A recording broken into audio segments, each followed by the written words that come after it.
റസൂലുള്ളാഹി സ്വല്ലല്ലാഹു അലൈഹി വസല്ലം പറയുന്നു, പകലിൻ്റെ തുടക്കത്തിൽ സൂര്യൻ ഉദിച്ചു കഴിഞ്ഞ് അല്പം കഴിഞ്ഞാൽ തന്നെ 4 റക്അത്ത് നമസ്കരിക്കുക. 4 റക്അത്ത് നമസ്കരിക്കുക. ഇമാം അബൂ ദാവൂദ് റഹിമഹുല്ലാ അദ്ദേഹത്തിൻ്റെ സുനനിൽ നുഐം ഇബ്നു ഹമ്മാർ റളിയല്ലാഹു അൻഹുവിൽ നിന്ന് ഉദ്ധരിക്കുന്നു, സമിഅ്തു റസൂലല്ലാഹി സ്വല്ലല്ലാഹു അലൈഹി വസല്ലമ യഖൂൽ, അള്ളാഹുവിൻ്റെ റസൂല് പറയുന്നത് ഞാൻ കേട്ടിട്ടുണ്ട്.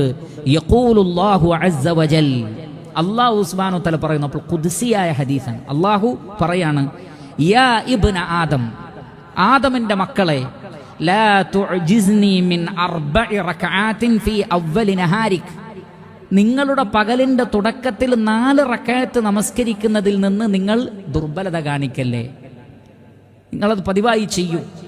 എങ്കിൽ അക്ഫിക ആഖിറഹു, ആ പകലിൻ്റെ ബാക്കി ഭാഗം നിങ്ങളെ ഞാൻ സംരക്ഷിച്ചോളാം. അൽഹംദുലില്ലാ. അതുകൊണ്ട് തന്നെ ഉലമാക്കൾ പറയുന്നത് ഇത് ളുഹാ നമസ്കാരമാണോ അതല്ല ഇത് വേറെ തന്നെയാണോ, അഭിപ്രായ വ്യത്യാസമുണ്ട്. രണ്ടാണെങ്കിലും ശരി, ളുഹാ നമസ്കാരത്തിൻ്റെ നിയ്യത്തിൽ പകലിൻ്റെ ആദ്യത്തിൽ ഈ 4 റക്അത്ത് വന്നാൽ മതി. കാരണം ഹദീസിൽ പറഞ്ഞ കണ്ടീഷൻ എന്താണ്? പകലിൻ്റെ തുടക്കത്തിൽ 4 റക്അത്ത് എന്നാണ് വന്നത്.